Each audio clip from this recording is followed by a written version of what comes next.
Hello and welcome to the New York Empire podcast presented by Greatest Ultimate Bag. I'm Dan Hilton. He's Matt Pippin Auletta. And we will talk about the New York Empire taking down the Toronto Rush 29-18. We will talk about the Empire clinching a playoff spot. And we will preview the huge matchup against the Salt Lake Shred up in Hartford this Saturday. But first, Matt, we begin with the Detroit Mechanics. So away from the New York Empire in the Central Division, they snapped their 81-game losing streak by beating the Pittsburgh Thunderbirds by the same 11-point margin that the New York Empire beat the Rush by.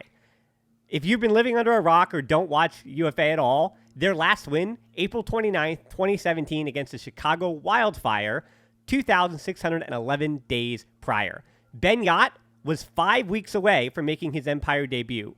The Empire, by that point, I believe, had won 3 playoff games. They are now at 16, the Empire having won, and also 3 championships.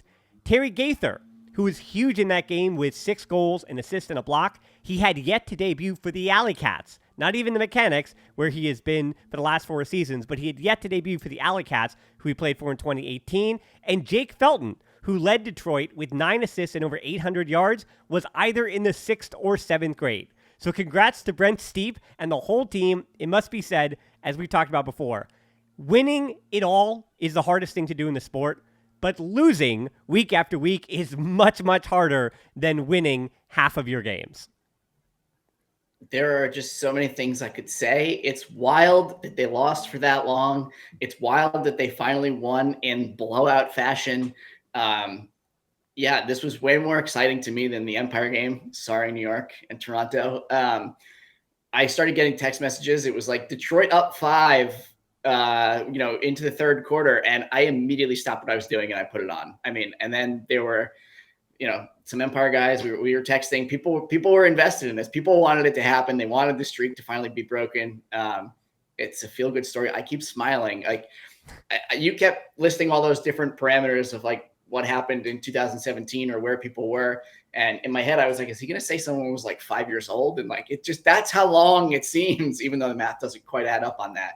But yeah, just good for them. It was fun to watch. And you could tell they were just having a blast. And that's what sports are about. It sucks that they lost for so long in so many games, but to finally win even just a game, I mean, it was awesome. My wife and I were watching, we were smiling, having a good time. Yeah. Congrats, Mechanics. If I had a Mechanics shirt, I'd be wearing it.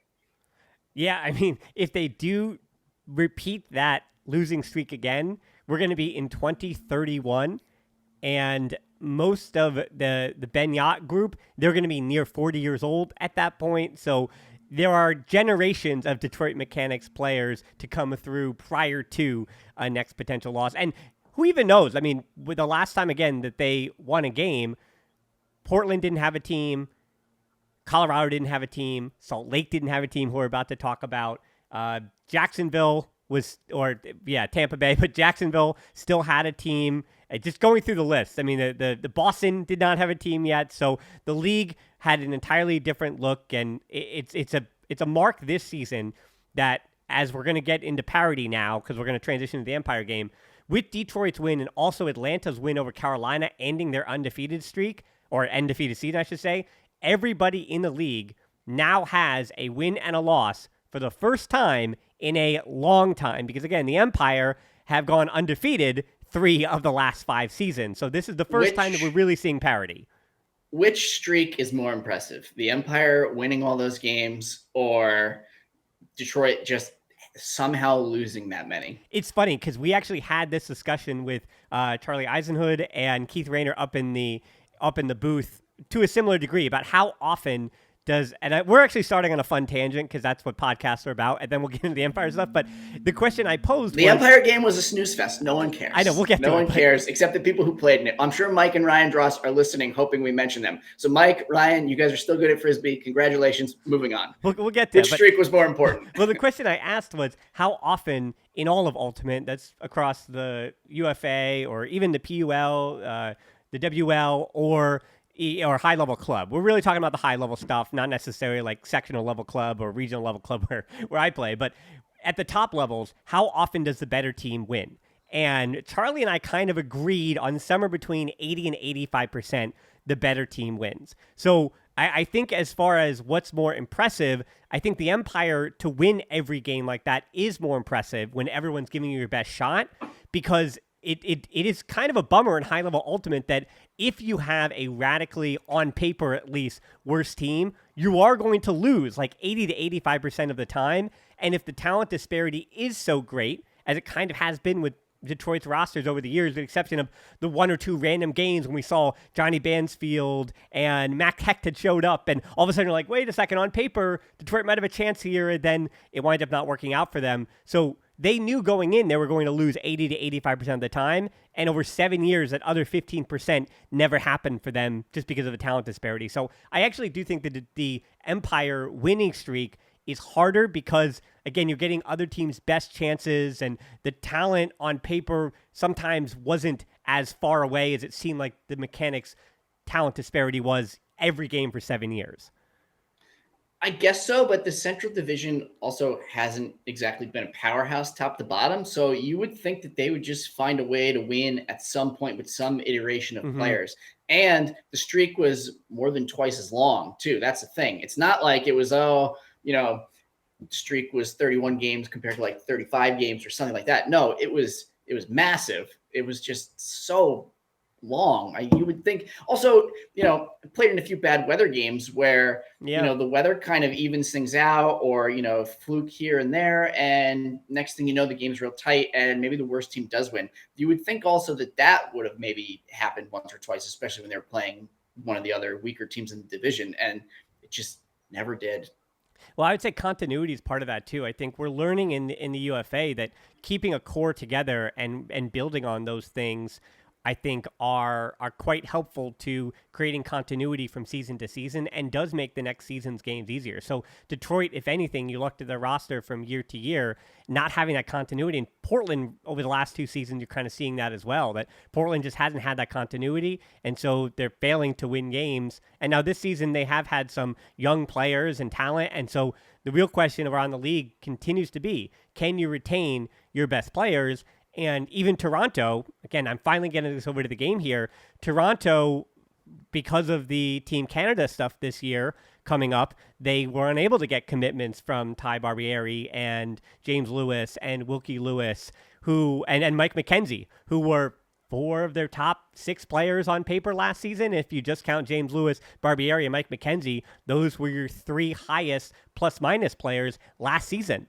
And they wound up not being able to bring them back to a team that felt like they were rebuilding anyway. And of that crew, Barbieri is the one in his 30s, but McKenzie's still in his late 20s. And then the Lewis brothers are both 23 and under, which is why they're participating in the Team Canada stuff at the U20s. So, the issue you have with the Rush is that you think you're building something, and then all of a sudden, a 3-year plan turns into another 1-year rebuild. And again, transitioning over to that game, Toronto, who also, as we said, ironically got their one win over the 4-4 Thunderbirds, who are still in the playoff race in the Central Division, they didn't have that same chutzpah against the Empire that they had against the Rush. Because without Phil Turner, Oscar Stonehouse, and Luke Camire, Toronto arrived to the stadium 2.5 hours late after an 8-hour-plus drive, with most of it sitting in traffic, and actually immediately came in to start a bit of a rock fight. That was a messy game to begin, but it kind of supported the Rush. They ended the first quarter down 6-5, and then they were completely outscored in the muggy weather, 23-13 over the last 3 quarters in a, as I said, really sloppy and messy game. Yeah, it got ugly pretty quick once the teams were kind of settled into the game.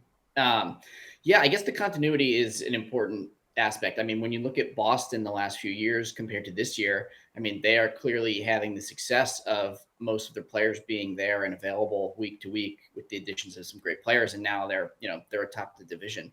The Empire have struggled a little bit despite having a pretty solid roster, partially due to the consistency of who was available week to week, offense, defense, and those little changes, despite having a roster that looks really good on paper, it kind of burned them in the Atlanta game. And then, it causes a little hiccups. And when the competition is that good and dialed in, you can lose to somebody who is, your peer or even a little lower level.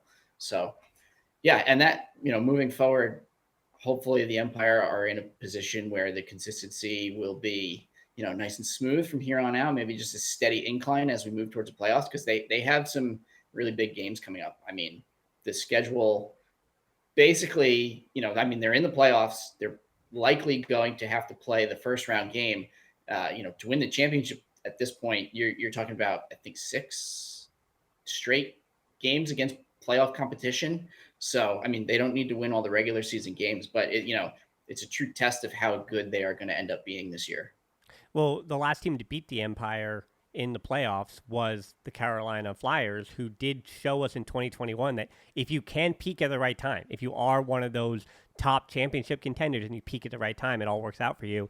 And I think to your point, the Rush is kind of the last game that the Empire are going to have that you can feel like second gear, because now the rest of it's going to be in first gear, because that game, as I said, was kind of weird. The air felt like soup. It was really hot. Not to complain because I don't have to be outside, but really hot up there in the press box. Again, felt like soup. And there were as many mental errors as physical ones. 3 drops for Toronto, sure, but some weird jack turns, and Randolph with the very rare layout, tremendous layout, and then goal line turnover that you never see. And we had the replay, and he absolutely had a knee down before he was in the end zone, went to celebrate, and it wound up being a easy transition goal for Toronto, because John actually threw it back, 40 yards towards Toronto's own goal. So they were able to kind of pick it up and get in transition. And some of my highlights from that game, and no, not to disparage Jeff Holm. I always I like to see his family there and say hello and things like that. But this was one of those where it's the Jeff Holm game.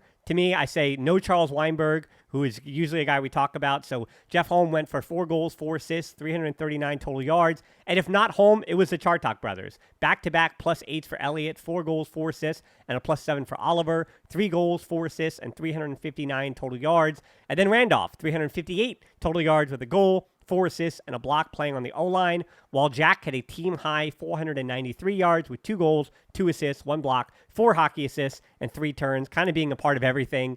You didn't expect, interestingly enough, the X's and O's of this, you didn't expect to see a lot of hucks from either team, but the Rush went 10 of 15, and the Empire went 13 of 18, with 3 of those misses coming at the end of the quarters. So, I don't know. The one thing about hucks that we've kind of been saying throughout this season, that with the exception maybe of Philadelphia, who that is kind of their identity, most of the teams, when the skill level, even Toronto, is high enough, they can huck it. But conditions are what merit hucks more than a team strategy, I think, is kind of what we're seeing this season as the talent in the league has continued to raise. Because every team kind of has at least a few weapons who can throw a huck and at least a few weapons who can bring down a huck. But is the other defense kind of forcing you into those situations, and are you willing to take those chances? Yeah, some of it's always situational, but I also think that the Empire knew how easy that game was going to be once they kind of settled in. And I think that led itself to a little more laissez-faire attitude where, you're probably not going to see that many hucks against Boston or DC or Salt Lake or whatever. I mean, unless schemes, are really, really pressuring unders and, daring them to shoot it deep, then maybe we'll see some shots. But I think just kind of knowing the situation in that Toronto game just lent itself to a little more huck happy, and then you get a turn here or there and it's whatever because you're up by so much. I mean, I've definitely played in games like that where you're not really sweating the turnovers as much. I mean, maybe if you really, really care about your plus minus, you don't let 1 or 2 rip, but if you're just out there having fun and it is what it is, then it doesn't matter. So I don't read too much into that. But yeah, I'm very curious to see how this weekend's game shapes up. I don't know. It's the start of a long road. Well, before we preview that, I just want to kind of end our Toronto discussion and talking D-line wise. They got some stats. Matthias Ling getting a goal and a block. Mike Dross with 2 goals. Schenk with a goal, assist, and a block. Caleb Seaman with his big game this season, 3 assists and a block. And most impressively, Liam Haberfield, 223 yards on just 5 completions, 3 goals, an assist, and a hockey assist. He did lead the team, I want to remind everybody, with 9 turnovers through the first 5 games of the season, and he was the big offseason get with the 2 MVPs that have gone the other way, and John Lithio and the players who have gone. The big name was Liam Haberfield coming from Atlanta. And so the 9 turnovers through the first 5 games, not seemingly everything not flowing on offense, but then since the move to the D-line, he has not committed a single turnover in the last 5 games, and he is kind of rounding into form. And it seems like his chemistry, especially with Antoine Davis, is kind of really turning into a weapon. And those are all really positive signs from that D-line. And I think Marquez Brownlee, even though the stats don't back it up, he's also been much better in the last 3-4 games as well from when he started the season. So I said, seeing that D-line kind of round into form at the right time with, and again, I'm going to get to this, but Breton Tan also coming back for Salt Lake after missing a few weeks is a good sign. All those things, good signs for the D-line. The D-line also, a bunch of players were very keyed in on like shutting down Toronto's reset space. And in a game where you're up by a lot and you're kind of it's easy to coast, and maybe if they score whatever, but it felt like they really just kept the pressure on, which is good to see, and they were not giving Toronto a lot of easy space to work with. So it's good to see that they are gearing up and not just kind of taking it easy, even on a night when like you said, the air feels like soup and it's hot and it's gross and you're up by 7 at the time. They were locked in and they were forcing some bad throws. That a few Empire players got some easy Ds because the throws were just kind of behind players. And for Haverfield, the early season turns too, they were ugly. They were bad turns. They were underthrown, or they just like weren't in sync with the receivers, and maybe he was trying to do too much, or whatever, just thought he could just put it there and Yacht would go get it on 1 or 2, and it just kind of wasn't working. The shift to defense has been great. It's added a pretty sizable player and, just more versatility. So, I'm interested to see who comes over in tight spots, either O to D or D to O in some of these games. I think moving forward, there's the last few regular season games, there's a lot of room for the coaching staff to get some quote practice reps in where they really experiment and kind of call the games a little differently. Cause I think they got to scrap the, D1, D2. I feel like they've let D2 run too long into some tight games. So I'm interested to see how that all shakes out as well. Hey Ryan, have you ever thought to yourself how you could fit everything you need for one weekend into a single bag? And there's an incredible layout block. Oh, there's a Callahan. Mike Dross did it for New York. From cleats to jerseys to discs, pennies, water bottles, the greatest bag can help. And this is going to be a greatest here. This is going to be a Callahan for Ryan Drost. Thanks to Greatest Bag for being a sponsor of the New York Empire. Yeah, well, we're going to see how they deal with a top contender this weekend. So let's talk Saturday here, 1 p.m. at Trinity Health Stadium in Hartford, Connecticut, against the Salt Lake Shred. Will Selfridge is listed as dressed, and he has not played since May the 18th against Colorado, but he does have 14 scores in the 3 games that he did play. But outside of Selfridge, Salt Lake is bringing their team, the whole kit and caboodle. Everybody else who's missed games, Grant Lindsley, McKay Jorgensen, Johnny Hoffman, Tony Mwanga, and Eli Jaime, all available, as well as Jordan Kerr, Jace Dunabile, Jacob Miller, Chad Jorgensen, Sean Cannole, and Joe Merrill. So all of the stars are are in for Salt Lake, I should say, and it kind of coming out, are coming out and are in for Salt Lake in the lineup, and it does make me kind of wonder if this game, and I know this is kind of you can sidestep this and say everything, but I wonder if this game is going to come down to the stars or the X factors for both teams, because I think both these teams, even in that loss to Colorado when they came back against Salt Lake, both teams have X factors. I think I just named a ton of players who I think have been really consistent for Salt Lake, but Ben Field has been a huge pickup. And one of the reasons why they were undefeated and they've only lost to Colorado this season, he's been slotting in on the O-line, 13 goals, 11 assists, but he does have 11 turns. So again, when it's been good for Ben Field, it's been really good. And when it hasn't been working. Kyle Weinberg is touching the disc a lot more on the D-line, but he's getting less blocks than he usually does. And Simon Dastrup has upped his usage this season on D-line and playing a much bigger role. And then for New York and their X factors, it seems boring, but I think the O-line success and failure really does feel like how much space you can create for Jack and Charles in the middle of that Salt Lake defense. That's kind of been when the Empire are doing well. Charles and Jack are touching the disc a lot in dangerous positions in the middle of the field. There is no Wursmeyer Bailey this week, so I'd expect to see Ethan Fortin on the O-line, but Anthony Nunez could also just stick with JR in that spot and keep Ethan on the D-line. And Salt Lake Nightmare Fuel, as I mentioned, Breton Tan is back, likely to guard Grant Lindsey, I would expect, with the only regular D-line misses being Josue Aloro's continued injury and Matthias Ling also out this week. So if anything, Salt Lake is pretty much at 100%, maybe without Selfridge, and New York still missing, as they have throughout this season, 2 or 3 pieces. And unfortunately for Josue, they may not be back until the playoffs at this point with, unfortunately, that leg injury. So we'll have to see about their status. But even then, New York does on paper have a 20 that should be able to go toe-to-toe with Salt Lake. And, it comes down to not even the 12th, not 12th man, but the 8th man in the crowd and the stadium and all those things. But it's going to have a big game feel because of Trinity Health Stadium and, just the same way championship weekend did. Big stadium, hopefully a great atmosphere, and it's going to feel like that big of a game.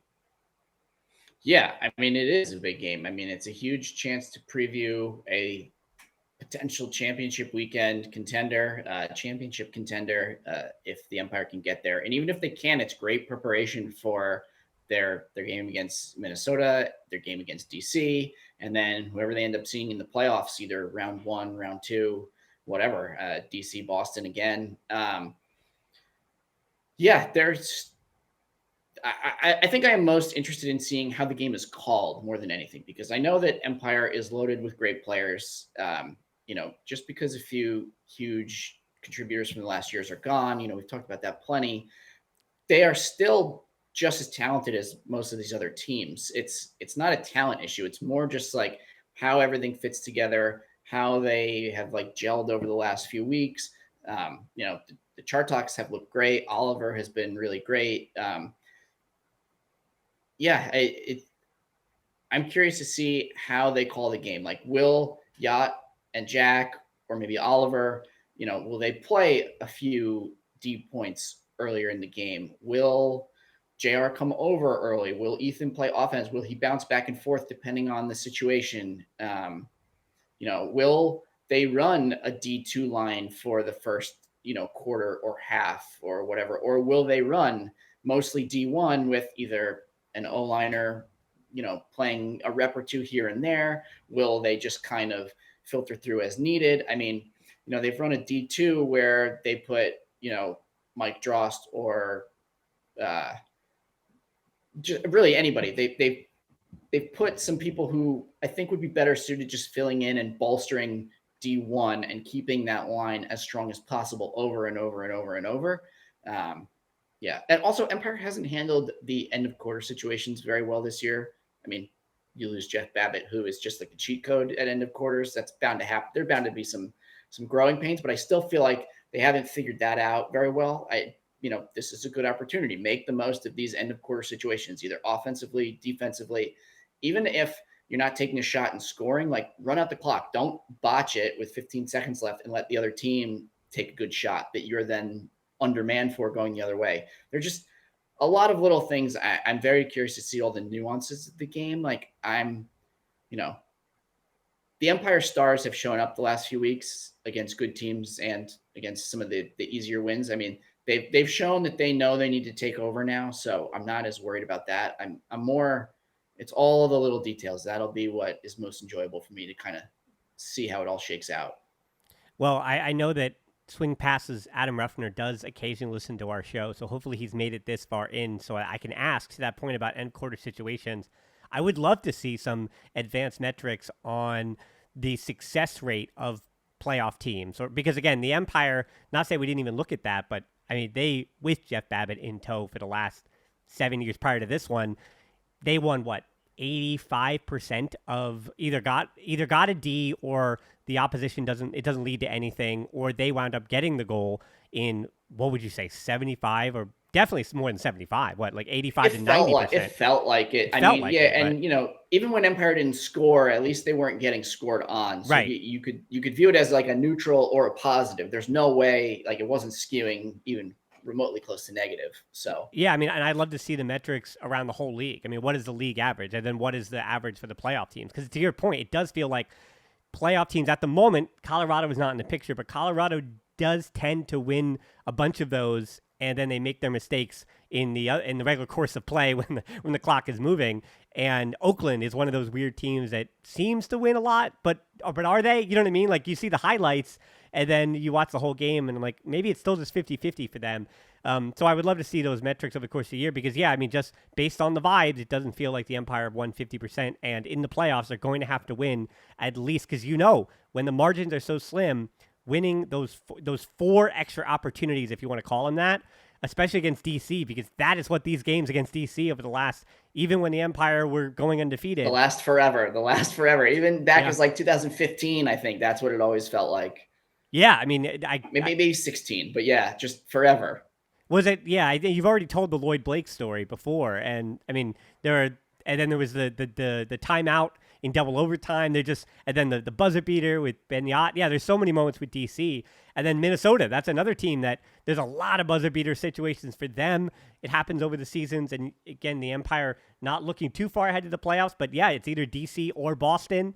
And then for Salt Lake, I guess to kind of round this out, I don't know about the whole revenge idea. I think Salt Lake is kind of focused on their own stuff, but I think there's a part of them that would love to return the favor after not what happened in the playoffs. That was one thing. That was like the Empire were just very mature about that win. And to your point, I mean, Brett and Tan just completely shut down Grant Lindsley to the best of his ability. You know, Grant's still Grant. He's still an all-world player. And then Jordan Kerr did have trouble with Antoine Davis. Very few players give him trouble, but because of the first quarter in that game, to your point, the Empire were able to tighten their lines early and kind of create a separation where then they were able to extend their bench, as opposed to what we'd expect from this game, like the game in Salt Lake last season, where it was close throughout. The Empire were down at times in that game, so they really did kind of play everybody, and then when it came time to get tight, they got tighter in the second half. So I'm interested to see, how those rotations work. If the Empire, if they can go up by 3 or 4 in the first half, do they take that chance? Or if they go down by 3 or 4, do they tighten lines to make sure they stay in the game in such a manner? Again, all those things are kind of interesting to me. And I don't think the idea of revenge is something for Salt Lake, but I do also think that they're going to come out with a bit of fire and a fury that the Empire did not see at championship weekend. Yeah, I think that they haven't been having the season, obviously the streak has been broken, that they wanted, but I still think teams are giving them very good shots. I mean, Atlanta, that was the best game Atlanta had played in forever when they beat them in week 2. Yeah.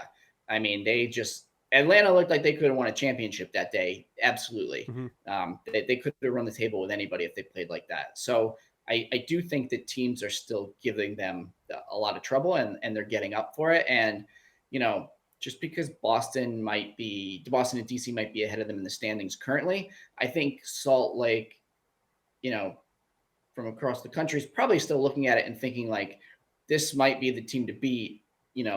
Let's take it to them. Either way, they are reigning champs. Like, let's take it to the champs. So I'm sure that there's a little extra motivation there, even if it doesn't feel like quote unquote revenge. I think, also nobody wants to travel all that distance just to, put out a meh effort. I mean, I think, you go that far, you want to play your best, especially in a 1-game situation. You want to give it everything you had. So, I'm expecting a great game. Yeah, because I think on the other side, again, the inverse of that for the Empire is that there's no disrespect to DC or Boston, but the Empire does feel like they're in that category with Boston and DC, who's the best team in the East. But I think Salt Lake, even after that loss to Colorado, has looked like the best team in the league this season. And so if the Empire get a win over Salt Lake, that can kind of show that they might be peaking at the right time. So as to your point, they're going to have to take down playoff teams in Salt Lake, in Minnesota, in DC, and then against DC or Boston, or both in succession, likely.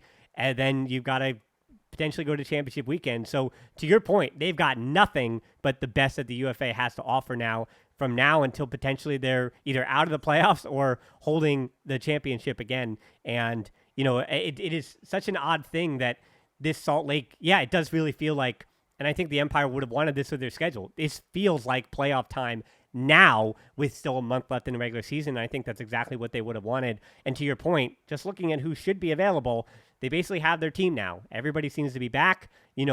one or two, but that happens with every team. There are injuries, there are players in and out, but it seems like everyone's pretty much going to be around and heading up to Hartford, Connecticut this Saturday, 1 p.m., Trinity Health Stadium. Get your tickets now at shopempireultimate.com. And I'll give you the last word on this.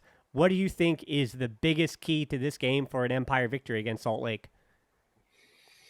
The biggest key to victory, I think offensively, they just need to play cool and play within themselves. And if they do that and they can settle into the game well, I think then it will give the team the sense of calm they need to know that they are at this level still.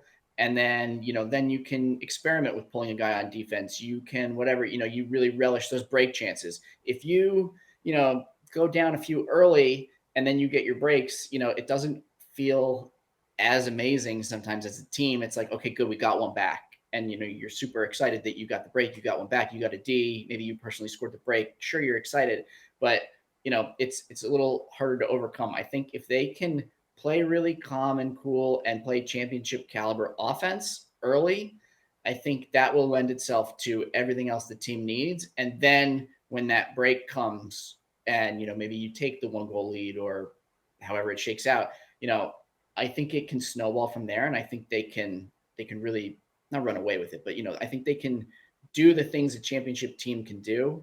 And I think they'll be fine. So I would say just like playing smooth, consistent offense, regardless of who's out there and how they're kind of shaped.